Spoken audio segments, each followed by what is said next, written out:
உறவுகளே, மீண்டும் ஒரு உலக நகர்வுகள் நிகழ்வினூடாக உங்கள் அனைவரையும் சந்திப்பதில் மகிழ்ச்சி. இங்கு நான் ஆஸ்திரேலியாவிலிருந்து அருள், என்னுடன் இங்கிலாந்திலிருந்து இராணுவ புலனாய்வு மற்றும் அரசியல் பொருளாதார ஆய்வாளர் கலாநிதி அருஸ் இணைந்து கொள்ளுகின்றார். வணக்கம் அருஸ். வணக்கம் அருள். இலக்கு நேயர்களுக்கு அன்பு கலந்த வணக்கம். அருஸ், மீண்டும் மீண்டும் இந்த மத்திய கிழக்கு யுத்தம் பற்றிய தகவல்கள் தான் வந்து கொண்டிருக்கின்றன. அமெரிக்கா தொடர்ந்தும் விமான தாக்குதலும் மற்றும் எறிகணை வீச்சு தாக்குதலையும் ஈரான் மீது செய்து கொண்டிருக்கிறது. குறிப்பாக எண்ணெய் வயல்கள், பொருளாதார இலக்குகள், பாலங்கள், மக்கள் தொடர்பாடல் இடங்கள் போன்றவற்றை தாக்கி கொண்டிருக்கிறது. ஈரானும் பதிலுக்கு பதில் இராணுவ மையங்களான, அதாவது யுஎஸ்ஏனுடைய, அது அமெரிக்கானுடைய இராணுவ தளங்கள் எங்கெல்லாம் இருக்கின்றனவோ அந்த இடங்களை நோக்கி தாக்குதல் நடத்துகிறது. இந்த தாக்குதலின் தற்போதைய நிலை என்ன, சேத விவரங்கள் என்ன என்பதை பற்றி நேயர்களுக்கு கூற முடியுமா? இப்போ நாங்கள் கதைச்சு கொண்டிருக்கிற நேரமும் தாக்குதலை அமெரிக்கா ஆரம்பித்திருக்கின்றது. பல இடங்களில் குண்டு வெடிப்புகள் இடம்பெற்றுள்ளதாக தகவல்கள் அப்டேட் ஆகிக்கொண்டே இருக்கின்றன. இஸ்பஹான் பகுதி, அந்த அணு உலை இருக்கின்ற அந்த பகுதி, சபஹார் துறைமுகத்தில் பல வெடிப்புகள், பந்தர் அபாஸ் பகுதியில் பல வெடிப்புகள், சிரிக் தீவில் வெடிப்புகள் கேட்டதாக கூறப்படுகிறது. ஹெய்சம் தீவில் வெடிப்புகள் கேட்டதாக கூறப்படுகின்றது. அமெரிக்காவும் கூறியிருக்கின்றது தாங்கள் அடுத்த அலை தாக்குதலை ஆரம்பித்திருப்பதாக. இந்த உலகக்கோப்பை பந்து விளையாட்டு இடம்பெற்ற போது, உதைபந்தாட்ட விளையாட்டு இடம்பெற்ற போது தாக்குதல் கொஞ்சம் குறைந்திருந்ததாகவும், ஆனால் ஈரான் தனது தாக்குதலை தீவிரமாக நடத்தியிருந்ததாகவும் கூறப்பட்டது. ஆனால் இப்போது அமெரிக்கா இன்று இரவு தனது தாக்குதலை அதிகரித்திருப்பதாக கூறப்படுகின்றது. இப்ப இதுல நீங்கள் பார்த்தீர்கள் என்று சொன்னால், ஈரானும் இதற்கு பதிலடியாக குவைத்தில் இருக்கின்ற அமெரிக்காவின் ஹிமாஸ் என்ற பல்குழல் உந்துகணை செலுத்தி குறுந்தூர ஏவுகணைகள், மற்றது அமெரிக்காவின் குறுந்தூர ஏவுகணைகள், கிட்டத்தட்ட 150 மைல் தொடக்கம் 300 மைல்கள் தூர வீச்சுள்ள குறுந்தூர ஏவுகணைகள் உள்ள பல தளப்பகுதிகள் என்று பலவற்றை ஈரானும் என்று தாக்கியிருப்பதாக கூறப்படுகிறது. அதே நேரம் ஜோர்டான் பகுதியில் உள்ள சேட்டலைட் காட்சிகளின்படி ஜோர்டானின் வான்படை தளத்தில் இருக்கின்ற விமானங்களை காணவில்லை என்று சொல்லியும், அவர்கள் அதாவது ஓப்பன் ஸ்பேஸ்ல வச்சிருந்த விமானங்களை எல்லாம் இப்போது வேறு தளத்துக்கு மாற்றி விட்டார்கள், அல்லது ஹேங்கர்களுக்குள்ளேயோ அல்லது பாதுகாப்பான இடங்களுக்குள்ளேயோ கூறப்படுகின்றது. இதனிடையே CNN போட்டிருக்கிறது F-15, F-16 மற்ற ரக தாக்குதல் விமானங்களையும் KC-135 ரக டேங்கர் விமானங்களையும் அதிக அளவில் அமெரிக்கா மத்திய கிழக்குக்கு நகர்த்தி இருப்பதாக CNN போட்டிருக்கிறது. கிட்டத்தட்ட 100க்கும் மேற்பட்ட KC-135 அந்த விமானங்கள் அங்கு கொண்டு செல்லப்பட்டிருப்பதாக அது தகவலை வெளியிட்டிருக்கின்றது. ஆனால் இதே சமயம் ஈரான் ஒன்றை கூறியிருக்கின்றது, அதாவது இந்த ஜோர்டானில் உள்ளவர்களுக்கு நன்றியை, ஜோர்டான் மக்களுக்கு, இஸ்லாமிய, அதாவது IRGC கூறியிருக்கின்றது, ஜோர்டானில் உள்ள மக்கள் தங்களுக்கு தகவல் தந்ததுக்கு தாங்கள் நன்றி தெரிவித்துக் கொள்வதாகவும், இந்த அகபா விமான நிலையத்திலிருந்து அமெரிக்கா இராணுவத்துக்கு சொந்தமான 20 விமான ஹேங்கர், விமானத்தின் கொட்டகைகள், மற்றது பெரிய சரக்கு விமானமான C-17 குளோப் மாஸ்டர் போக்குவரத்து விமானங்கள் மற்றும் P-8 என்ற கட்டளை தளம் உள்ள விமானம் ஆகியவற்றை தாங்கள் பாலிஸ்டிக் ஏவுகணைகளால் தாக்குவதற்கு அந்த தகவல்களை அந்த மக்கள் தான் தந்தார்கள் என்று சொல்லியும் அவர்கள் கூறியிருக்கின்றார்கள். அன்பார்ந்த ஜோர்டான் மக்களே மற்றும் வீரம் மிக்க படை வீரர்களே, உங்கள் நேர்மையான ஒத்துழைப்பு மற்றும் துல்லியமான தகவல்களுக்கு நாங்கள் நன்றி கூறுகிறோம். இதன் மூலம் எங்கள் போர் வீரர்கள் துல்லியமாக தாக்குதலை நடத்தி இந்த அல் அஸ்ட்ராக் பகுதியில் அமெரிக்க படையினரை தங்க வைத்திருந்த 20 அமெரிக்க படையினர் தங்க வைத்திருந்த 20 விமான கொட்டகைகளை அழித்து டசன் கணக்கான அமெரிக்க வீரர்களை தாங்கள் தாக்கக்கூடியதாக இருந்ததாக கூறியிருக்கிறது. இது 2 விதமாக பார்க்கலாம். ஒன்று, உண்மையில் அங்கிருப்பவர்கள் தகவலை கொடுத்திருக்கலாம், இல்லது ஜோர்டானுக்குள்ளேயே ஒரு குழப்பத்தை ஏற்படுத்துவதற்காகவும் சொல்லலாம். உண்மையில் ஜோர்டானில் இருந்தவர்கள் தகவல் கொடுப்பார்கள் என்று சொன்னால் ஈரான் அதை காட்டி கொடுக்காது. ஏனென்றால் அவர்கள் தகவல் கொடுப்பவர்கள் அவர்களுக்கு இது இரகசியமாகத்தான் இருக்கு. இது இது கிட்டத்தட்ட ஸ்ட்ரேல் செய்யும் வேலைக்கு சமனான ஒரு வேலையாக பார்க்கலாம். உண்மைதான். ஏன்னா ராணுவ வீரர்களுக்கு நன்றி தெரிவித்தால் இனி ஜோர்டான்ல இருக்கிற ராணுவத்தினரை அமெரிக்காவை நம்ப முடியாத ஒரு நிலையாக இருக்கும் என்றுதான் ஒரு பிரச்சனையாக இருக்கின்றது. இதே நேரம் இந்த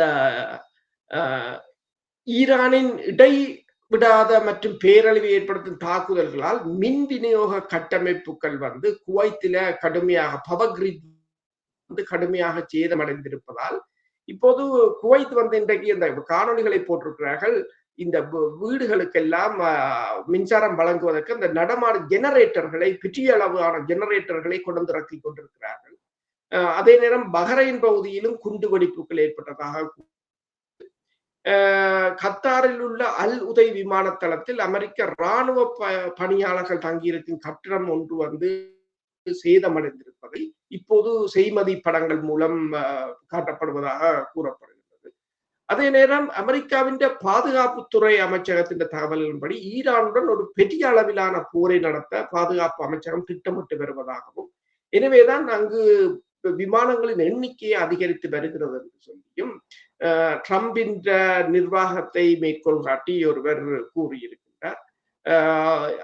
அதே சமயம் இந்த தாக்குதலில் இஸ்ரேலை தூரமாக வைத்துக் கொண்டு அமெரிக்காவே நேரடியாக இந்த தாக்குதலில் இறங்குவதற்கான திட்டத்தை வகுத்திருப்பதாக கூறியிருக்கிறார்கள். இதனிடையே ஈரான் இந்த அஸ்லூயா என்ற பகுதி மலைப்பகுதி, அந்த பகுதியில் அமெரிக்காவின் MQ-9 ரக ட்ரோனை சுட்டு வீழ்த்தியிருந்தார்கள். கிட்டத்தட்ட $33 மில்லியன் பெறுமதியான ட்ரோன். அந்த சுட்டுப்படுத்தப்பட்ட ட்ரோன் இயந்திரங்களை கழுதைகளில் வைத்து மலையிலிருந்து கீழே இறக்கி வருகின்ற படங்களையும் போட்டிருக்கிறார்கள் ஈரான். இவ்வாறு இரண்டு தரப்பும் கடுமையான தாக்குதலை, அதாவது ஒருவர் மீது ஒருவர் கடுமையான தாக்குதல்களை நடத்தி கொண்டுதான் இருக்கிறார்கள். அதே சமயம் கூறியிருக்காங்க, அதாவது உலகக்கோப்பை இறுதிப் போட்டியில் உலகமே கவனம் செலுத்தி இருந்த வேளையில் ஈரான் வளைகுடா நாடுகள் மீதான ஏவுகணை மற்றும் ட்ரோன் தாக்குதலில் மும்மரமாக ஈடுபட்டதாகவும், ஜோர்டானின் அகபா விமான நிலையத்தில் 2 அமெரிக்க விமானங்களை, அதாவது C-17 மற்றும் PA-8 தாக்கியதாகவும், குவைத்தில் உள்ள அலி அல் சலேம் விமானப்படை தளத்தில் ரெடார்களையும் விமானங்களை நிறுத்தி வைக்கும் ஹேங்கர்களையும் மற்றது ஒரு MQ-9 ரக ட்ரோன் ஆகியவற்றையும் தாக்கியதாகவும் அது கூறியிருக்கின்றது. இதே சமயம் இந்த ஹோமூஸ் நீரிணை வழியாக செல்ல முயன்ற 2 எண்ணெய் கப்பல்களையும் இந்த ஈரான் தாக்கியதாக கூறியிருக்கிறது. அல்லது அமெரிக்க அதிபர் ட்ரம்ப் கூறிய ஒரு முக்கியமான வார்த்தை என்னவென்றால், எங்கள் பகுதியிலே இழந்த இராணுவ எண்ணியை போல பல மடங்கு இழப்புகளை தருவோம் என்று ஒரு பதிலடியாக சவால் விட்டிருக்கிறார். அதாவது நாங்களும் உங்கள் நாட்டு இராணுவத்தை கொல்லப் போகிறோம் என்பது. அது ஏற்கனவே தாக்குதல்கள் நடைபெற்றுக் கொண்டிருக்கின்றன என்பது உண்மை.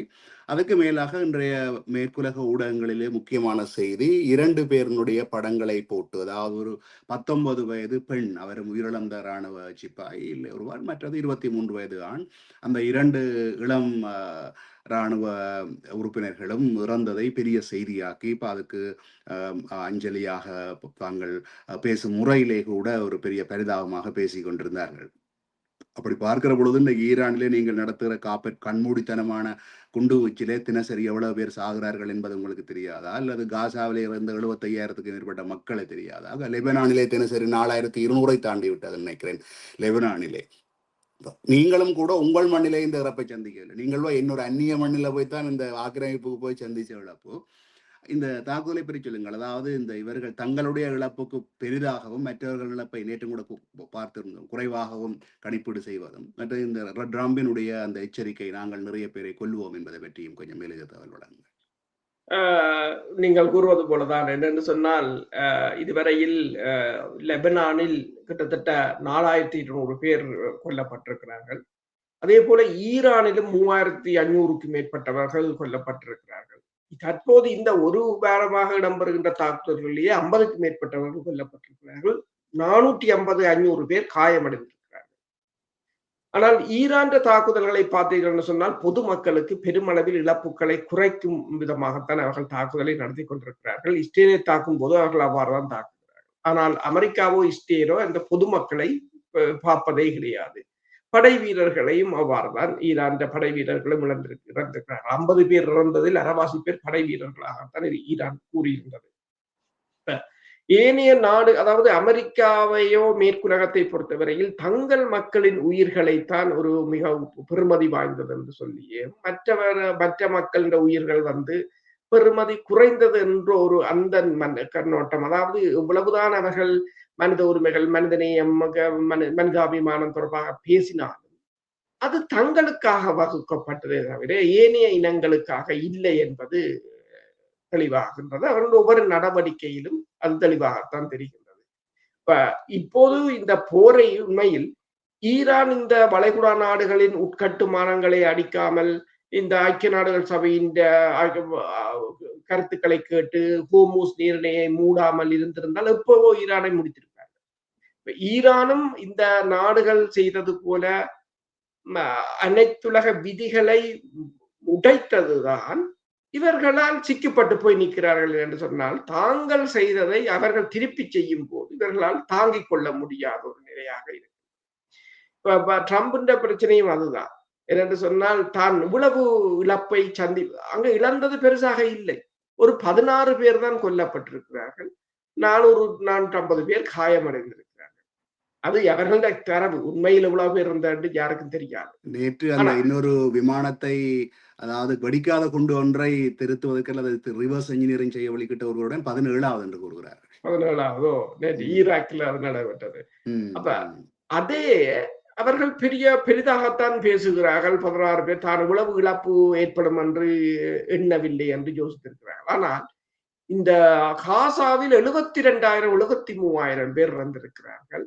1,40,000 பேருக்கு மேல காயமடைந்திருக்கிறார்கள். ஏன் 2009ஆம் ஆண்டு முள்ளிவாய்க்கால்ல கூட பல 10,000, ஐக்கிய நாடுகள் சபை 40,000 என்றது உண்மையில் கணக்கில் வராதவர்கள் 1,40,000 என்று கூறுகிறார்கள். அதற்குரிய தரவுகள் இன்னும் எடுக்கப்படவில்லை. ஆனால் அவ்வளவு பேரை கொல்லும் போது கூட யாரும் பக்கத்தில் இருக்கிற இந்தியாவை கூட மிகப்பெரிய ஜனநாயக நாடு என்று சொன்னாலும் அவர்கள் கூட என்னென்று பார்க்கவில்லை. இந்த மனிதாபிமானம் பேசுகின்ற மேற்குலக நாடுகளோ, மனித உரிமைகள் அமைப்புகளோ, கண்காணிப்பு சபையோ, ஐக்கிய நாடுகள் சபையோ எதுவும் உதவிக்கு வரவும் இல்லை. அதை பற்றி இன்று வரையிலும் அதற்கான நீதியும் கிடைக்கவில்லை. இதுதான் உலகத்தின் நியதி. ஆனால் இதில் இப்ப முன்னர் கூறுவார்கள், இப்ப எல்லோரும் கூறுவார்கள் எல்லா மக்களும் எல்லா நாட்டு மக்களும் சமன் அது என்றெல்லாம் கூறுவது அது ஒரு பிரச்சாரத்துக்கும் மற்றவர்களை ஏமாற்றுவதற்குமே தவிர பாடப்புத்தகங்களுக்கும் தவிர, ஆனால் அவர்களின் மனநிலை இப்போதும் தாங்கள் உயர்ந்தவர்களாகவும் ஏனைய இனங்கள் தாழ்ந்தவர்களாக தான் அந்த உள் மனதில் அவர்கள் இருக்கிறார்கள். அதைத்தான் இந்த செயல்முறையிலும் பார்க்கக்கூடியதாக. இப்பொழுது இஸ்ரேலிலே கொண்டு வந்து இறக்கப்பட்ட இந்த எண்ணெய் நிரப்பும் விமானங்கள், டேங்கர் விமானங்களின் எண்ணிக்கை 100ஆக அதிகரிப்பதாக தெரிய வருகிறது. டேங்கர் விமானங்கள் 100ஆக இருந்தால் தாக்குதல் நடத்தப்போற விமானங்கள் 5 மடங்காக குறைந்தது இருக்க வேண்டும். 500 600 விமானங்கள் தாக்குதல் நடத்துவதற்கு தயாராகின்றன என்பதுதான் அந்த தகவலாக இருக்கிறது. இப்பொழுது அமெரிக்காவின் முடிவின்படி ஈரானை வழிக்கு கொண்டு வருவதற்கு ஆகாய தாக்குதலை கண்ட 500 விமானங்கள் ஒவ்வொரு நாளும் ஒவ்வொரு விமானத்திலே 6 தொடக்கம் 8 குண்டுகள் கொண்டு செல்ல முடியும் என்றால், ஒவ்வொரு தடவையும் எரிபொருள் நிரப்பி ஒரு தடவை 4 தடவை 3 தடவை சென்று வருமாக இருந்த ஒரு விமானம் ஒன்று மொத்தமாக ஒரு நாளைக்கு 200 300 400 குண்டு வீச்சுகளை நடத்த முடியும். அதை விட ஏவுகணைகளை வீச்சவும் முடியும். அப்பொழுது இப்ப அமெரிக்காவினுடைய முடிவாக இருப்பது ஆகாய தாக்குதலின் மூலம் ஈரானை வழக்கி கொண்டு வரலாம் என்பது. ஈரானை அப்படி வழக்கி கொண்டு வர முடியுமா இந்த ஆகாய தாக்குதலின் மூலம்? உண்மைதான். என்று சொன்னால் ஆகாய தாக்குதல்களில் இவர்களுக்கு முன்னே போல அந்த சுதந்திரமாக உள்ளே போய் தாக்க முடியாது. இப்ப க்ளோஸ் சப்போர்ட் என்று சொல்லி இந்த ஹோர்முஸ் நீரிணையில் செல்கின்ற கப்பல்களை முற்றாக தடுப்பதற்கு தான் இந்த A-10 என்ற விமானத்தை என்ற விமானத்தை கொண்டு சென்றார்கள். அது 30 கலிபர் 30 mm கனன் கூட்டப்பட்டதும் குண்டு வீசுவதும் அது க்ளோஸ் சப்போர்ட். ஆனால் அது 2 விமானத்தை ஈரான் சுட்டிருந்தது. ஒன்று வீழ்ந்து விட்டது, இரண்டாவது ஒரு என்ஜின் எரிந்தபடி போய் இறங்கியது. அதுக்கு பிறகு அப்பாச்சி உலங்கு வானூர்தியும் அவ்வாறான ஒரு சப்போர்ட், அதுவும் அங்கு பெருசாக பயன் தரவில்லை. இதெல்லாம் இந்த ஹெஷேம் தீவு, சிரிக் தீவுகள், பந்தர் அப்பாஸ் பகுதியை கட்டுப்பாட்டுக்குள் கொண்டு வருவதற்காக கொண்டு செல்லப்பட்டது. அது பெருசாக அவர்களுக்கு கை கொடுக்கவில்லை. அதற்கு பிறகு இந்த நீண்ட தூர குண்டுவீச்சு விமானம், அதிலும் அவர்கள் F-18 இருக்கலாம், F-15 இருக்கலாம், F-35 ரக விமானங்கள் எல்லாவற்றையும் சுட்டிருக்கிறார்கள். ஆனால் பெருமளவில் சுடவில்லை என்றாலும் எல்லாவற்றையும் சுட்டிருக்கிறார்கள். இப்ப ஈரான் வான் பாதுகாப்பு பொறிமுறை முழு அளவில் இயங்கிக் கொண்டுதான் இருக்கின்றது. அது இவர்களுக்கு ஆழப்பான பகுதிகளுக்கு, அதாவது நேரே கொண்டு சென்று குண்டை வீச முடியாது. ஒரு 200 கிலோமீட்டருக்கு அங்கால் நின்று கொண்ட விமானம் ஏவுதல் குண்டுகளை ஏவலாம், ஏவுகணைகளை ஏவலாம். ஆனால் அந்த ஏவுகணைகள் மிகவும் பெருமதி வாய்ந்தவையும், அது உடனடியாக ஈடு செய்ய முடியாது. தயாரிப்பு திறன் அவ்வளவு வேகமாக செய்ய முடியாது. ஒரு மட்டுப்படுத்தப்பட்ட பிரச்சனையாக இருக்கு. இது ஆனால் இப்ப ட்ரம்ப் என்ற நிர்வாகத்தில் என்ன யோசிக்கிறார்கள் என்று சொன்னால், ஏதோ ஒரு வகையில் ஈரானை இயலுமானவரை தாக்கி அழித்து விட்டு, அதற்கு தாக்குதல் நடத்துறது ஒரு பக்கமாக இருந்தாலும் எல்லா ஆப்ஷனையும் அவர்கள் வச்சிருக்கிறார்கள். தரையால் இறங்குவதா, அல்லது உள்ளுக்குள் ஒரு கலவரத்தை ஏற்படுத்துவதா, பொருளாதாரத்தை வீழ்த்தி மக்களை கிளந்தெழச் செய்வதா என்று சொல்லி எல்லாவற்றையும் பார்க்கிறார்கள். இப்ப ஈரானுக்கும் அது தெரியும். எனவேதான் இப்ப நீங்கள் சொன்னது போல 500 விமானங்கள், நீங்க சொன்னது சரி. ஏனென்றால் முதலாவது தாக்குதலில் 200 விமானங்களை பயன்படுத்தினார்கள். பிறகு 500 விமானங்களை பயன்படுத்த போவதாக கொண்டு வந்திருந்தார்கள். 500 விமானங்கள் மூலம் தாக்குதல் நடத்துவார்கள் அவர்கள்.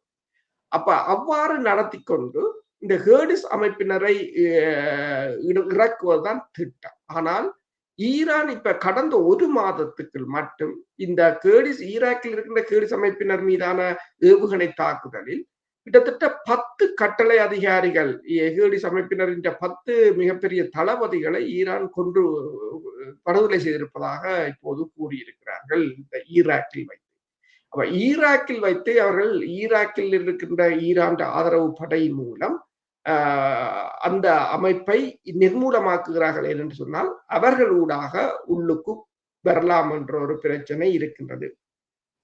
இப்ப நீங்க சொன்னது மாதிரி இவர்கள் என்ன விதமாக பலவீனப்படுத்த போறாங்கன்னா, ஒன்று பொருளாதார ரீதியாக, அடுத்தது இந்த ஏர் டிஃபென்ஸ், ஈரான் ஏவுகணை தொழில்நுட்பங்களை அல்லது இராணுவத்தை பலவீனப்படுத்தி விட்டு இந்த வளைகுடா நாடுகளின் உதவியுடன் ஒரு தரை தாக்குதலை நடத்தலாமா என்றதால் அவர்களிடம் இன்னமும் அந்த திட்டம் இருப்பதாகத்தான் தெரியும்.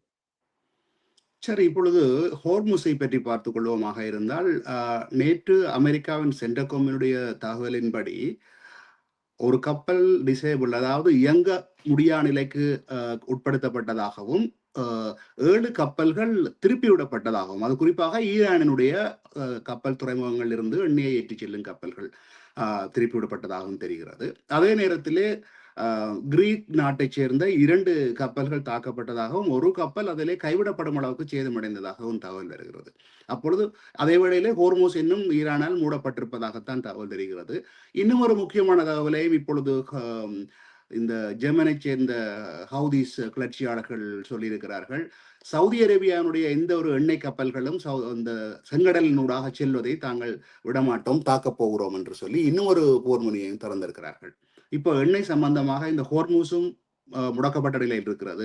செங்கடலில் நீங்கள் கூறியது போல முடக்கப்படும் சூழ்நிலை கொண்டு வருகிறது. இப்பொழுது எண்ணெய் தட்டுப்பாடான சூழ்நிலையில் என்ன நடக்க போகிறது எண்ணெய் பிரச்சனைக்கு? இந்த இந்த அதாவது இந்த ஜெர்மனியில் உள்ள ஹவுதீஸ்களினுடைய அந்த அறிக்கையை பற்றியும் நீங்கள் கொஞ்சம் விரிவாக கூறுங்கள். ஹோர்முஸ் தான் இப்போது மிக முக்கிய பிரச்சனையாக இருக்கின்றது. நீங்கள் கூறியது போலதான் ஈரான் IRGC கூறியிருக்கின்றது, ஹோர்முஸ் நீரிணை வழியாக ஆபத்தான பாதையில் செல்ல முயன்ற 2 கப்பல்கள் அழிக்கப்பட்டிருப்பதாக கூறியிருக்கின்றது. இது நடந்தது நேற்று நள்ளிரவு அமெரிக்க இராணுவத்தின் அனுசரணையுடன் அவர்களின் கட்டாயத்தின் பேரில் ஹோர்முஸ் நீரின் ஓமான் பக்கத்தால் செல்ல முற்பட்ட கப்பல்கள் 2 கன்னி வெடிகளில் சிக்கியதாக அவர்கள் கூறியிருக்கின்றார்கள். ஆனால் UKMTO இனம் தெரியாத பொருட்கள் தாக்கி இருக்கலாம் என்று கூறுகின்றது. 2 கப்பல்களும் வெடிக்கிற நிலையில் இருந்ததாகவும், அதாவது தீப்பற்றி எறிந்ததாகவும் கூறப்படுகின்றது. ஈரான் என்ன கூறுகிறது என்று சொன்னால், அமெரிக்காவின் தலையீட்டுக்கு இந்த ஹோமூஸில் அமெரிக்கன் தலையீட்டுக்கு தாங்கள் ஒருபோதும் அனுமதி அளிக்கப் போவதில்லை என்று கூறியிருக்கின்றது. இந்த பாதை ஒரு துளி எண்ணெயையுமோ அல்லது இரசாயன உடவகைகளையோ எடுத்துச் செல்வதற்கு தாங்கள் சட்டவிரோதமாக தங்கள் அனுமதி இல்லாமல் எடுத்துச் செல்வதை தாங்கள் ஒருபோதும் அனுமதிக்க மாட்டோம் என்று கூறியிருக்கிறார்.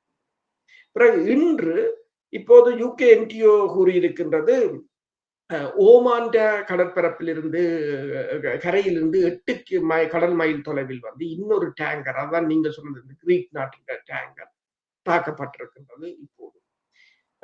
அதே சமயம் இப்போ அன்சரல்லா அமைப்பு ஏமன் அவர்கள் இன்று ஒரு தடையை அறிவித்திருக்கிறார்கள். ஏனென்றால் சவுதி அரேபியா வந்து அன்சரல்லா அமைப்பின் மீது ஒரு தாக்குதலுக்கு தயாராகி வருவதாக கூறியிருக்கிறார்கள். அவ்வாறு தயாராகி வருவதால் அவர்கள் சவுதி அரேபியாவின் கப்பல்களை இன்றிலிருந்து அவர்கள் தடை செய்வதாக கூறியிருக்கிறார்கள். உங்களுக்கு தெரியும், சவுதி அரேபியா தான் இந்த எண்ணெய் விலையை ஓரளவு குறைவாக வைத்திருப்பதற்கு உதவியது என்று சொன்னால், அவர்கள் இந்த குழாய் வழியாக செங்கடலுக்கு கொண்டு வந்து அதற்கால் விற்பனை செய்து கொண்டிருந்தார்கள். ஈரானும் அதை கண்டும் காணாமலும் விட்டுக் கொண்டுதான் இருந்தது. இப்போது இந்த போர் தீவிரமடைகிற நிலையில் 2வது முடிச்சையும் ஈரான் இருக்க முற்பட்டிருக்கிறது சவுதி அரேபியா. ஏன்னா சவுதி அரேபியாவை தான் அதுக்கால மெயின் பிளேயராக இருப்பது சவுதி அரேபியா. இப்ப சவுதி அரேபியாவின் இந்த எண்ணெயை அவர்கள் தடுத்தால் 7% எண்ணெய் உலகத்தின் குளோபல் சப்ளைல 7% இருக்கும் என்றால், ஹோமூஸ் 20%, இது அதோட 7% இனி 27% தடைப்படும் என்றால், முன்னர் வந்து கிட்டத்தட்ட 400,000 லட்சம் பேரல்கள் எண்ணெயத்தான் இந்த குழாய் வழியாக நாள்தோறும் சவுதி அரேபியா அனுப்பியிருந்தது. ஆனால் இப்ப இந்த சண்டைக்கு பிறகு கிட்டத்தட்ட 7 மில்லியன் பேரல்களை அவர்களால் அனுப்பக்கூடியதாக இருந்தது என்று கூறியிருந்தார்கள் இந்த ஹோமூஸ் வழியா, இந்த குழாய் வழியா. இப்போது அந்த எண்ணெய் தடைப்பட போகுது. அதுக்கு ஐக்கிய நாடுகள் சபை உடனடியாக அறிக்கையை வெளியிட்டிருக்கிறது. இது வந்து அதாவது இந்த உலகத்தின் நாடுகளுக்கு செல்கின்ற மனிதாபிமான உதவியாக செல்கின்ற எரிபொருட்கள் இந்த தடை வந்து பொருளாதார ரீதியாக கடுமையாக பாதிக்கும் என்று ஐக்கிய நாடுகள் சபை உடனடியாகவே அறிக்கையை வெளியிட்டிருக்கிறது. சவுதி அரேபியா கண்டனத்தை தெரிவித்திருக்கின்றது என்று சொல்லி, பொது அது இப்ப நாளைக்கு எரிபொருள் விலையில் கடும் தாக்கத்தை ஏற்படுத்தலாம். இதில் கூடுதலாக பாதிக்கப்பட போறது யார் என்று சொன்னால், ஆசிய நாடுகள் தான் கடுமையான பாதிப்பை சந்திக்கும் என்று கூறப்படுகிறது. இப்ப அமெரிக்காவில கூறியிருக்கிறார்கள், அமெரிக்காவின் ஆயில் ரிசர்வ் வந்து 720 மில்லியன் பேரல்ல இருந்து இப்போது 311 மில்லியன் பேரலாக குறைந்து விட்டது என்று சொல்லியும், இன்னும் ஒரு 15 மில்லியன் பேரல் எண்ணெயை எடுப்பார்களாக இருந்தால் அது இந்த கிரிட்டிக்கல் லெவலுக்கு போய்விடும் என்று சொல்லியும், அமெரிக்காவின் எரிபொருள் கையிருப்பு 43 நாட்களுக்கு தான் காணும் என்றும் கூறியிருக்கிறார்கள்.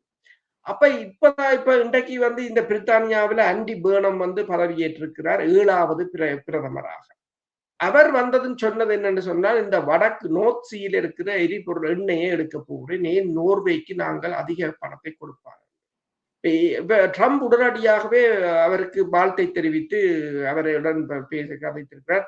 தனக்கு விருப்பமான பிரைம் மினிஸ்டர்னு கூறுகிறார். என்னென்றால், வெனிசுலாவின் ஓயிலை கைப்பற்றியாச்சு, அமெரிக்காவின் ஓயில் ரிசர்வ் எடுத்து பயன்படுத்துகிறார்கள். இனி நோர்த் சீலும் எண்ணெயை எடுத்தார்கள் என்று சொன்னால், நோர்வேயின் எண்ணெயும் இருக்கின்றது. இதுகளை வைத்துக் கொண்டு இந்த எண்ணெய் வியாபாரத்தில் ரஷ்யாவையும் ஈரானையும் வீழ்த்தலாம். அப்ப இதை வீழ்த்தி விட்டார்கள் என்று சொன்னால், இப்ப ரஷ்யாவின் எக்கானமியும் வந்து இந்த எண்ணெயில தான் ஓடுகிறது. ஈரானுக்கும் அதுதான் மிக முக்கியமானது. இப்ப ஈராக்கின் பிரதமர் இப்போது அண்மையில் வெள்ளமலைக்கு சென்றிருந்தார். $60 மில்லியன் பெறுமதியான எண்ணெய் ஒப்பந்தத்தில் கையெழுத்திட்டு இருக்கிறார். அதுக்கு ஒரு குழாயை சிரியாவின் ஊடாக மத்திய தரைக்கடலுக்கு அமைக்க போகிறார்கள் 2 இடத்தில். அப்ப ஈராக்கின் எண்ணெயும் வந்துடும்.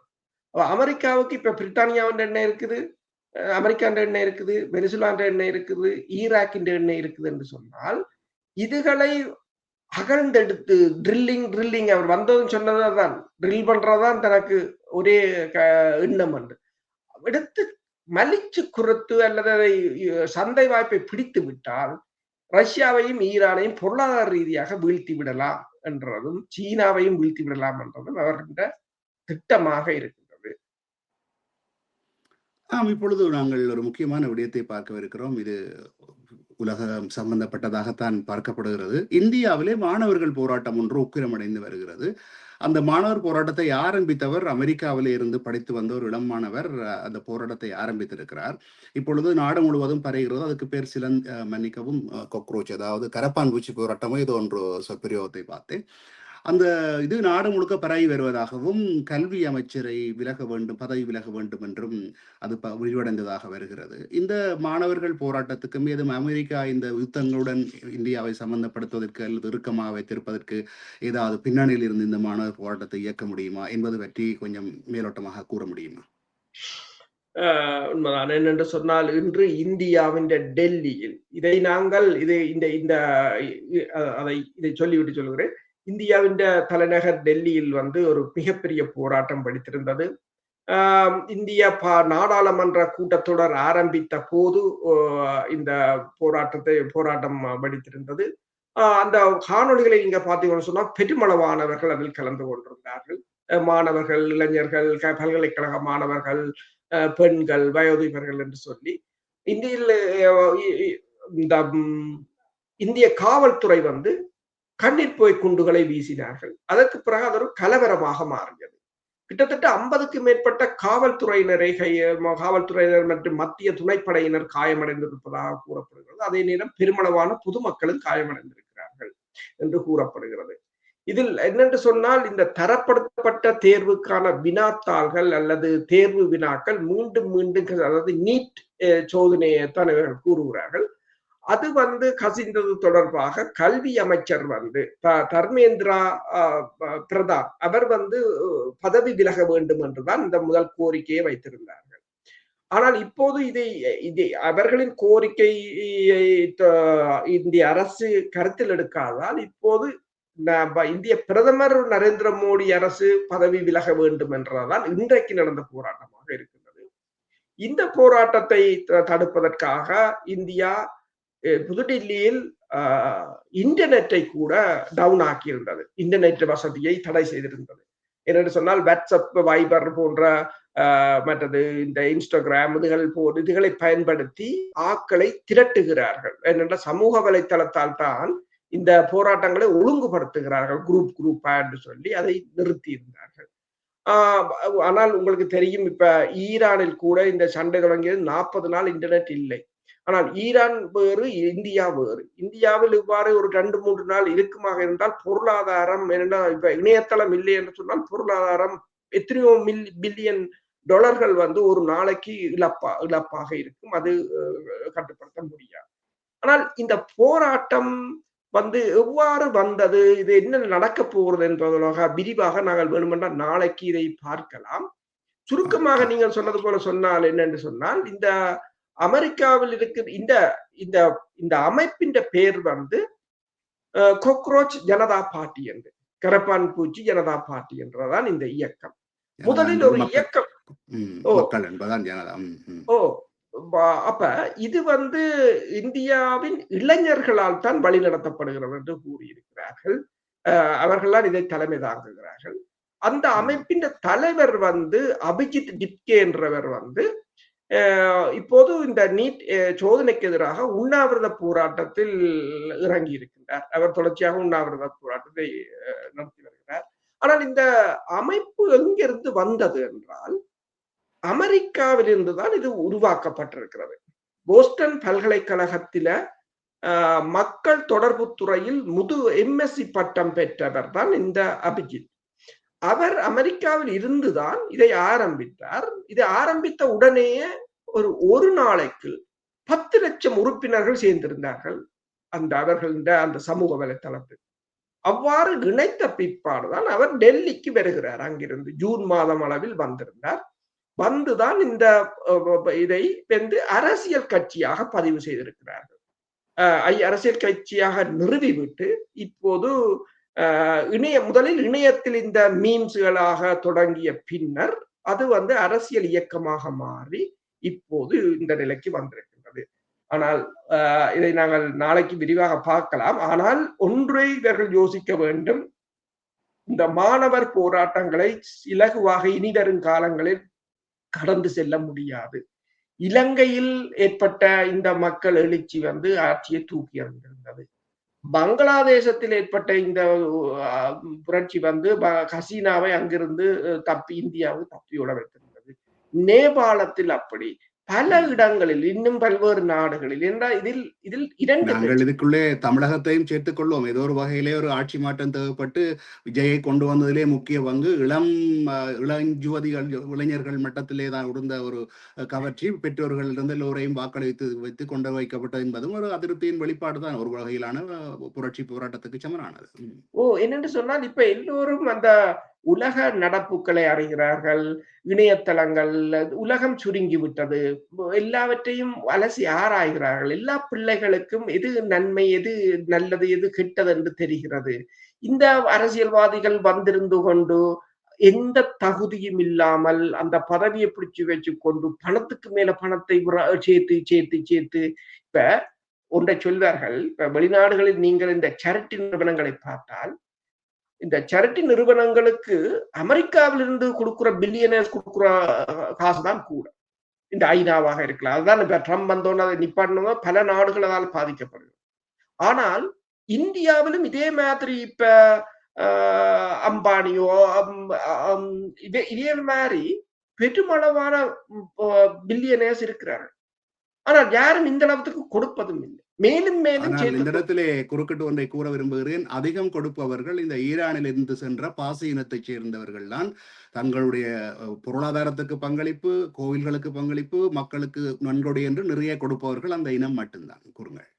உண்மைதான். அப்ப என்னென்று சொன்னால் அப்ப